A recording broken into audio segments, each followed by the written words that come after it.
Ó Mãe Santíssima, intercedei por nós para que possamos bem compreender os ensinamentos de vosso Divino Filho, nosso Senhor e Salvador Jesus Cristo, e as explicações dos pais da Igreja. Ó Virgem Imaculada, ofereço-vos este trabalho e peço que abençoais aqueles que o ouvirem, e que seja para a maior honra e glória de Deus. Amém. Senhor onipotente, purificai o meu coração e os meus lábios.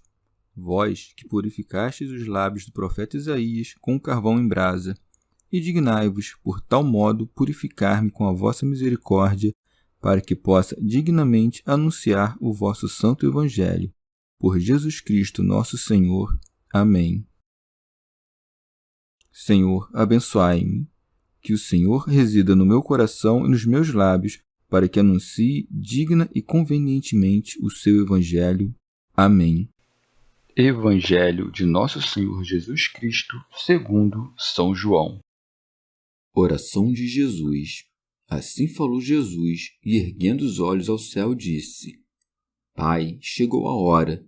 Glorifica teu Filho, para que teu Filho te glorifique, e que pelo poder que lhe deste sobre toda a carne, ele dê vida eterna a todos os que lhe deste.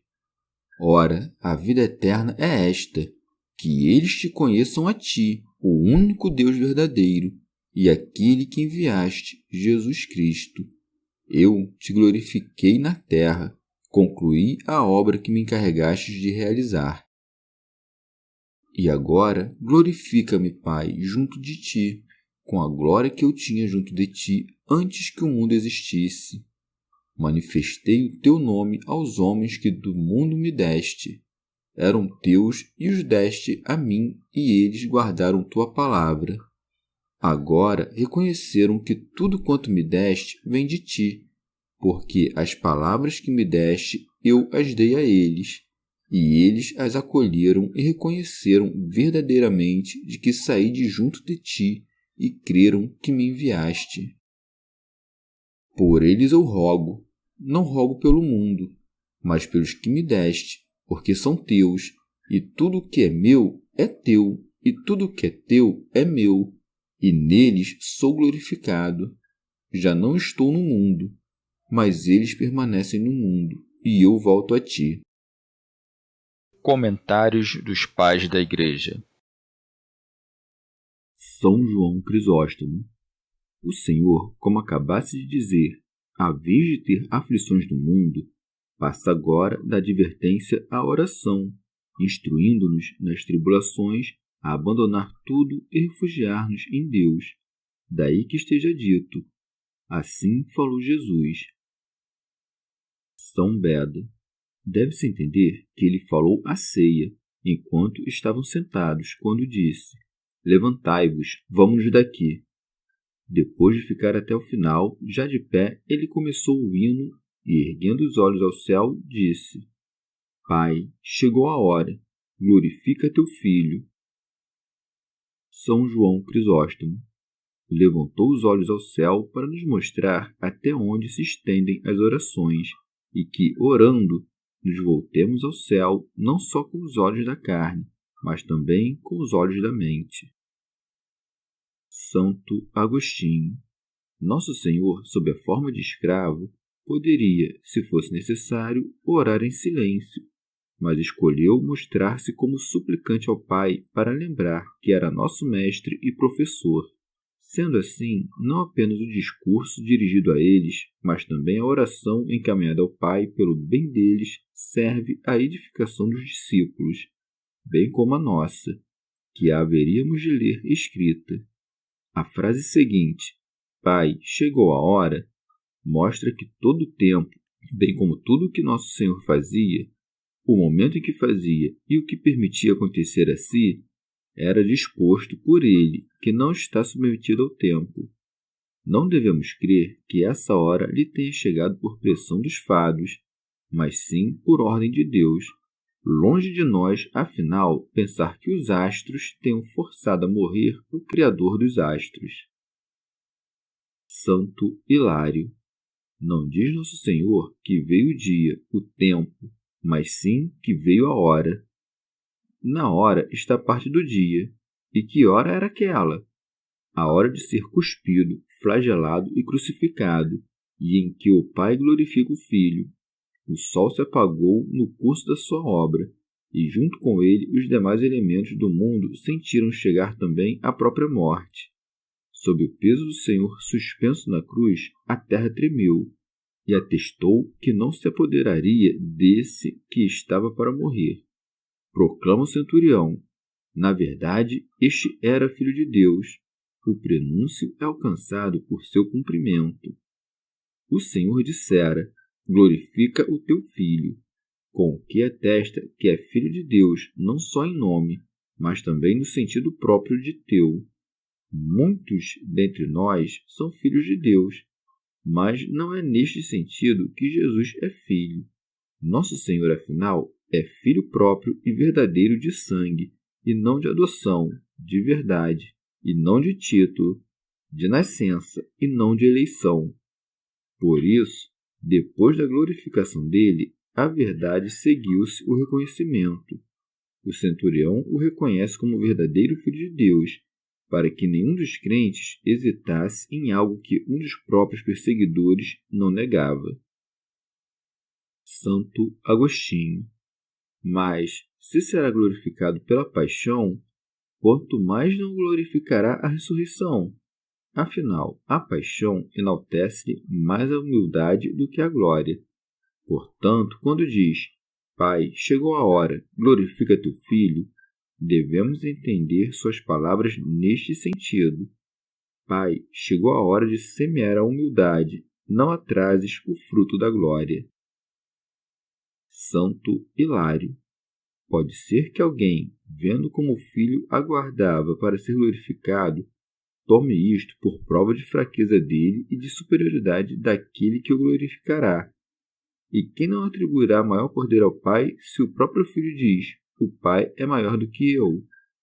Precisamos nos precaver, porém, de que, aos olhos dos inexpertos, a honra do Pai diminua a glória do Filho, pois segue, para que teu Filho te glorifique. Não é fraco, portanto, o Filho, uma vez que há de glorificar o Pai de volta com toda a glória com que será glorificado. Logo, esta prece pela glorificação mútua do Pai e do Filho mostra que em ambos há o mesmo poder e divindade. Santo Agostinho. Com razão se pode perguntar como o Filho glorificou o Pai, se a glória do Pai, que é eterna, jamais foi diminuída pela forma humana, nem poderia ser aumentada em sua perfeição divina. É que, entre os homens, era menor, enquanto Deus era conhecido apenas na Judéia. Mas, uma vez que o Evangelho de Cristo fez com que o Pai se tornasse conhecido entre as nações, assim o Filho glorificou o Pai. Quando, portanto, diz: glorifica teu Filho, para que teu Filho te glorifique, é como se dissesse: ressuscita-me para que, por meio de mim, te tornes conhecido a toda a terra. Em seguida, pondo em ainda maior evidência como o Filho glorifica o Pai, acrescenta: e que, pelo poder que lhe deste sobre toda a carne, ele dê vida eterna a todos os que lhe deste. Por toda a carne quis dizer todo homem, tomando a parte pelo todo. Ademais, isto de que o Pai deu a Cristo o poder sobre toda a carne deve ser entendido na medida em que Cristo é homem. Santo Hilário. Nosso Senhor, tornado carne, havia de dar aos caducos, aos corpóreos, aos mortais, a vida eterna. Ora, o poder que Deus lhe deu sobre toda a criatura foi na hora do nascimento e que recebeu o seu próprio ser. Essa transferência de poder do Pai ao Filho não deve ser avaliada como sinal de fraqueza, porque Deus é o Pai na medida em que deu, e Deus fica sendo o Filho na medida em que recebeu o poder de dar a vida eterna. São João Crisóstomo. Nosso Senhor diz: e que pelo poder que lhe deste sobre toda a carne, para mostrar que sua pregação não era só para os judeus, mas se estendia por toda a terra. Mas por que é que diz toda a carne? Nem todos, afinal, aceitaram a fé. Ora, no que dependia do Senhor, tudo o que era necessário foi feito para que todos crescem. Se nem todos, porém, prestaram atenção ao que era dito, a culpa não recai sobre quem disse, mas sobre os que não acolheram a fé. Santo Agostinho. Nosso Senhor diz: e que, pelo poder que lhe deste sobre toda a carne, do mesmo modo o Filho te glorifique, quer dizer, te faça conhecido a toda criatura que lhe deste, pois com este fim lhe deste tudo, para que, por tudo o que lhe deste, desse às criaturas a vida eterna. Santo Hilário. E no que consiste a vida eterna? Ele em seguida responde: ora, a vida eterna é esta, que eles te conheçam a ti, o único Deus verdadeiro. A vida é conhecer a Deus verdadeiro, mas isto por si não completa a vida. O que então é junta? E aquele que enviaste, Jesus Cristo. Os arianos entendem que somente o Pai é Deus verdadeiro, somente Ele é justo, somente Ele é sábio e o Filho não tem comunhão alguma nesses atributos. Se isso é tributado apenas ao Pai, é necessário admitir que o Filho de Deus não tem verdade nem sabedoria. Não é incerto a ninguém que a verdade de uma coisa determinada se manifesta pela sua natureza e seus efeitos. É o verdadeiro trigo que, quando moído e transformado em farinha e pão cozido, serve de alimento e produz os efeitos de sua natureza. Eu pergunto, então, como pode o Filho não ter a verdade, sendo que ele é da natureza e do poder de Deus?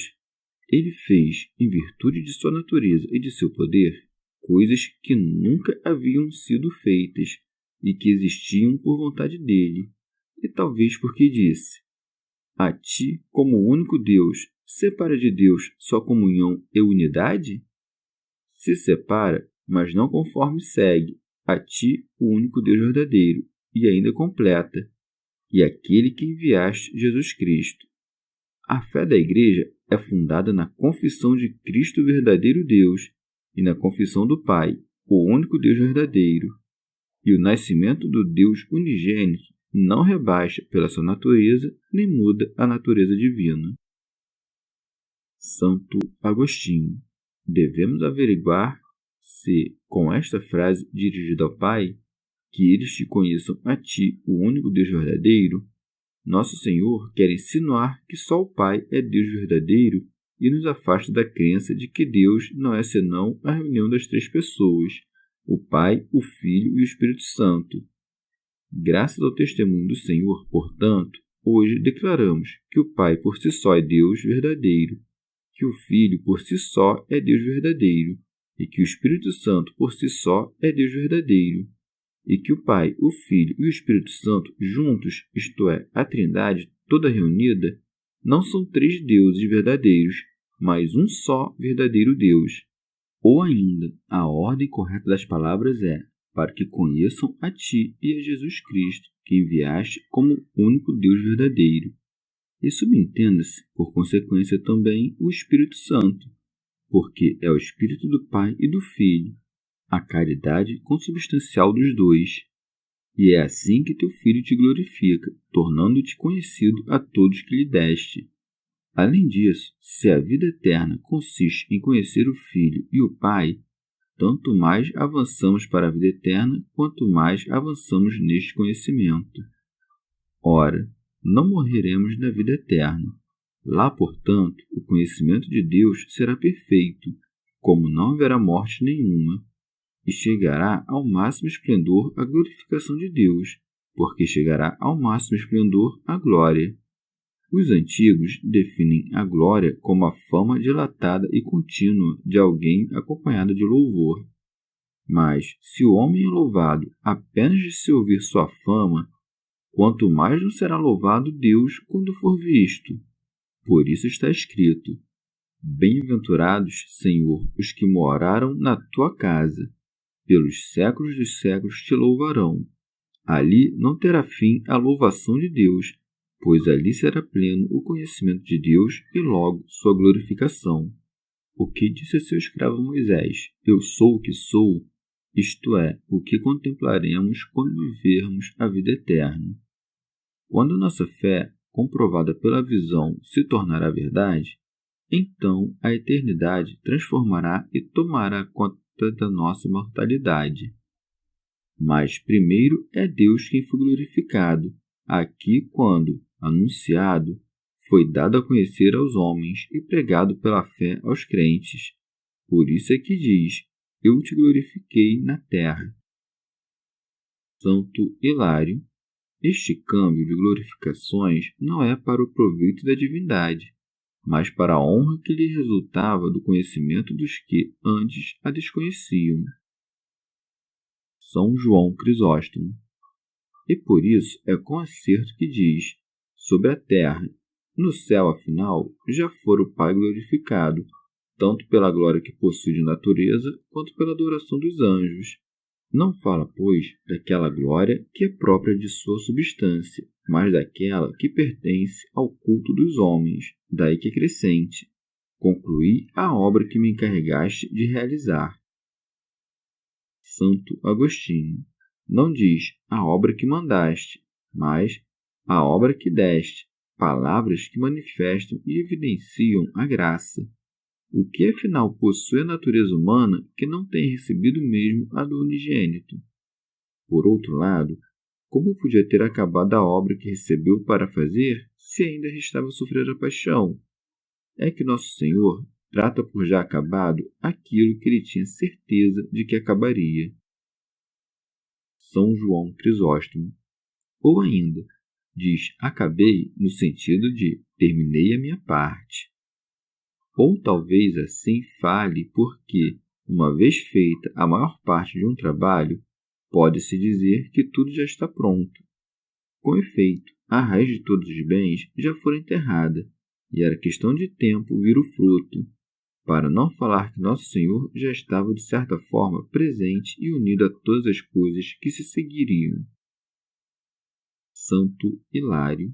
Em seguida, para que compreendêssemos o mérito da obediência e o mistério de toda a encarnação, acrescenta: E agora glorifica-me, Pai, junto de ti. Santo Agostinho. Acima dissera: Pai, chegou a hora, glorifica teu filho, para que teu filho te glorifique. Por esta ordem de palavras, mostrara que primeiro o Filho deve ser glorificado pelo Pai, para então o Pai ser glorificado pelo Filho. Agora, porém, diz: Glorifiquei-te, e agora, Pai, glorifica-me, como se primeiro ele tivesse glorificado o Pai e depois pedisse ao Pai que o glorificasse. Logo, deve-se entender que na primeira vez Nosso Senhor usou os verbos na ordem em que a coisa haveria de acontecer. Na segunda, que agora examinamos, usou o verbo no pretérito para falar de algo futuro, como se tivesse dito: Eu te glorificarei sobre a terra, consumando a obra que me deste para fazer. E agora, Pai, tu glorifica-me. Desta forma, ambas as frases são, sem tirar nem pôr, iguais, exceto que nesta se acrescenta o modo de glorificação, com a glória que eu tinha junto de ti antes que o mundo existisse.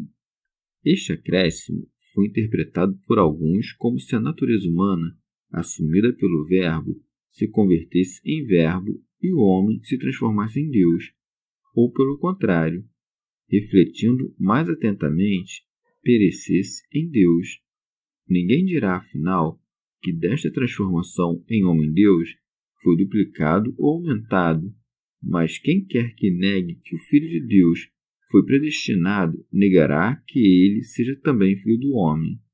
Como, pois, Nosso Senhor visse que chegara o tempo predestinado da sua glorificação, para que se cumprisse na restituição o que na predestinação já fora feito, orou dizendo: E agora glorifica-me, Pai, junto de ti, com a glória que eu tinha junto de ti antes que o mundo existisse.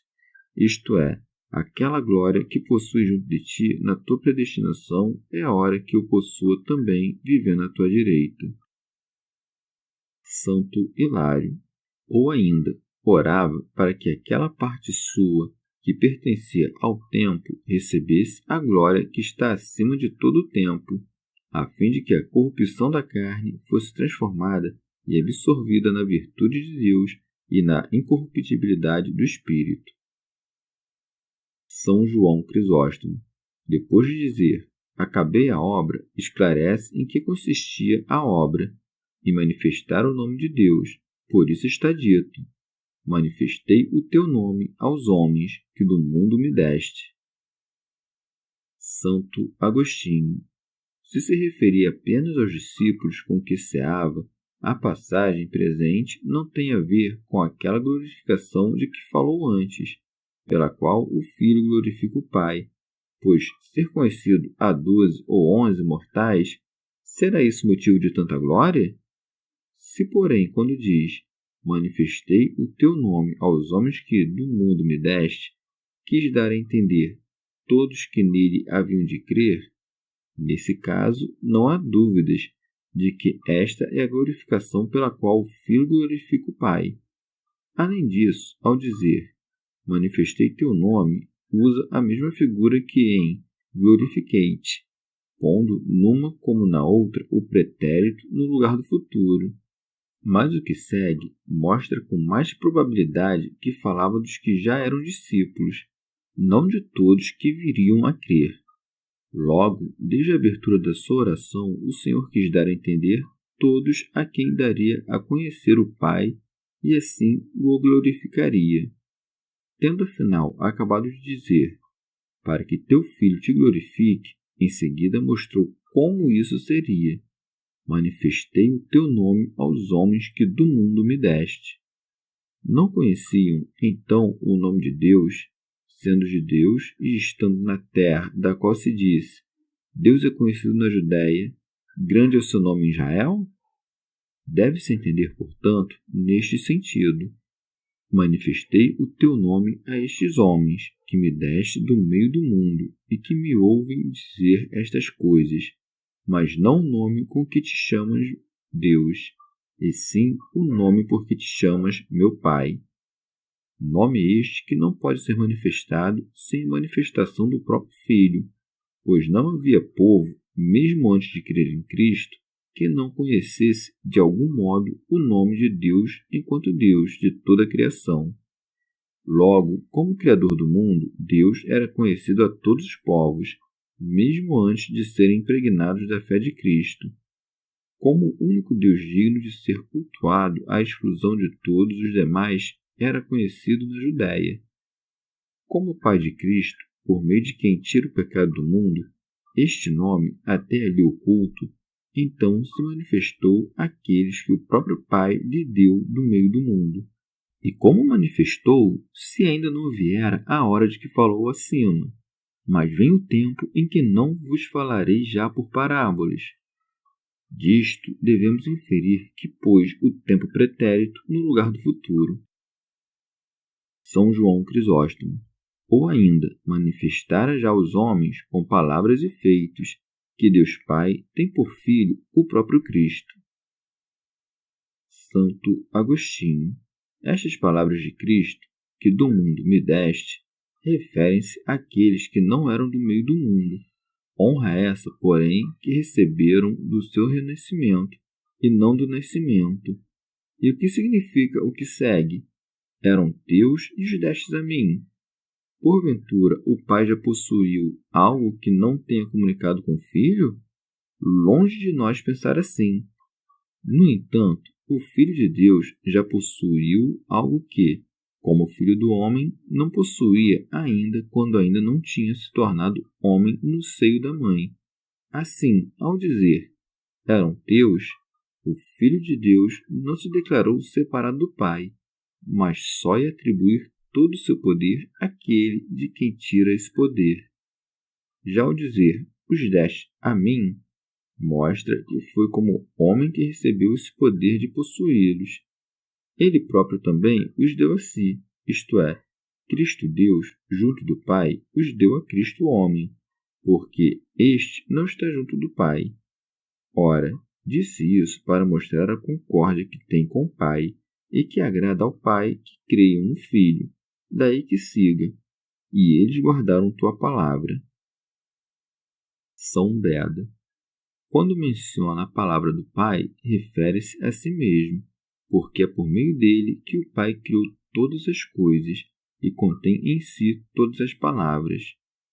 É o mesmo que se dissesse: guardaram-me na memória para nunca se esquecerem. Ou ainda, quando nosso Senhor diz: guardaram a tua palavra, quer dizer, guardaram-na na medida em que creram em mim. Daí que siga. Agora reconheceram que tudo quanto me deste vem de ti. Alguns dizem que a leitura correta é: agora sei que todas as coisas que me deste vêm de ti. Mas estes claramente perderam o uso da razão. Como afinal poderia o Pai desconhecer o que é do Pai?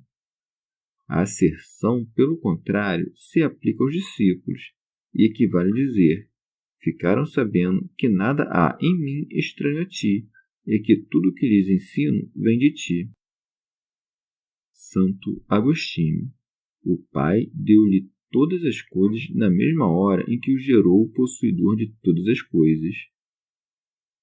São João Crisóstomo. E de onde os homens o aprenderam?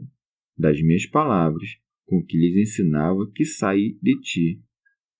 É isto que nosso Senhor se empenhava por mostrar ao longo de todo o Evangelho. Daí que siga: porque as palavras que me deste, eu as dei a eles, e eles as acolheram.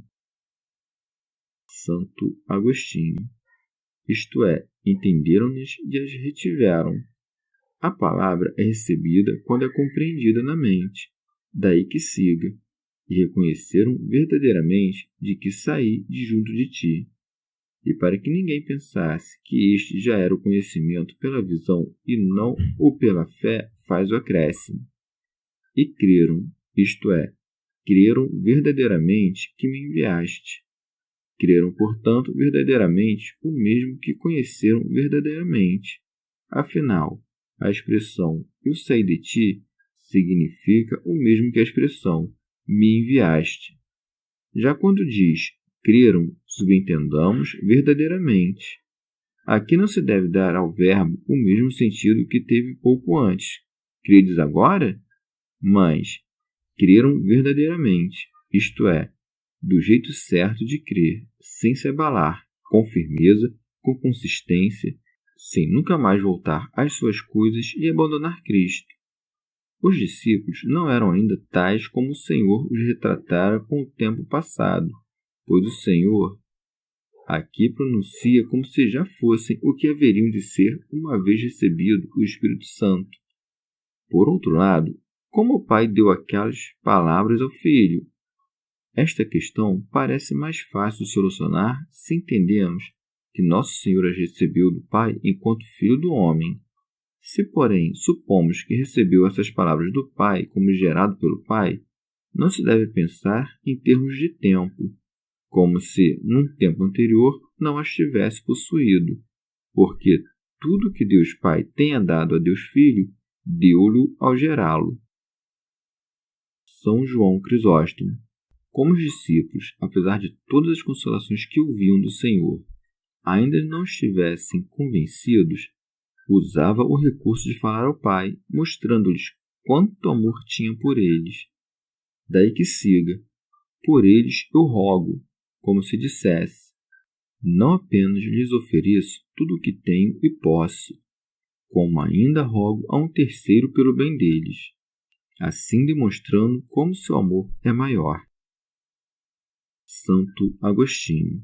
Quando ajunta não rogo pelo mundo, por mundo quer dar a entender aqueles que vivem segundo a concupiscência do mundo, e não foram aquinhoados com a graça de serem escolhidos do meio do mundo. É a este quinhão que alude quando acrescenta: mas pelos que me deste.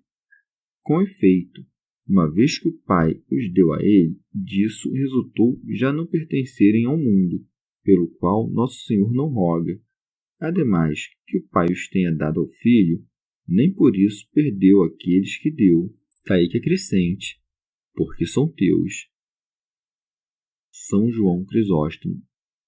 Com frequência repete isto de me deste, a fim de que aprendam que tudo quanto fazia tinha aprovação do Pai, e que não veio ao mundo para seduzi-los como um forasteiro, mas para recolhê-los como seus pertences. Em seguida, para ninguém pensar que era coisa recente essa sua autoridade e que os recebera do Pai havia pouco, acrescenta: e tudo que é meu é teu, e tudo que é teu é meu, que é como se dissesse: ninguém, de ouvir que tu mos deste, pense que se tornaram alheios ao Pai, pois tudo que é meu é teu também. Nem de ouvir que eram teus, creia que eram antes alheios a mim, pois tudo que é teu é também meu. Santo Agostinho.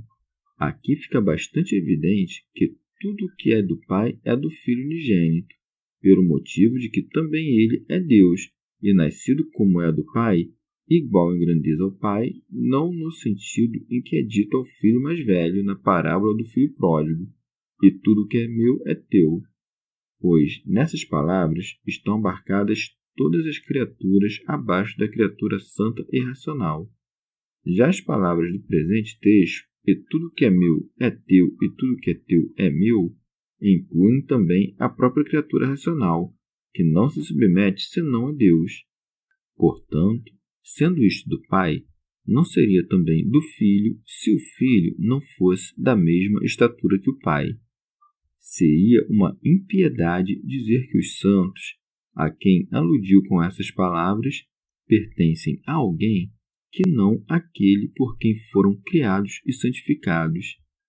Já quando, falando do Espírito Santo, o Senhor diz assim: tudo o que o Pai tem é meu, refere-se às perfeições próprias da divindade do Pai. Afinal, o Espírito Santo não aceitaria de uma criatura submissa ao Pai e ao Filho o que o Senhor expressa dizendo: receberá do que é meu.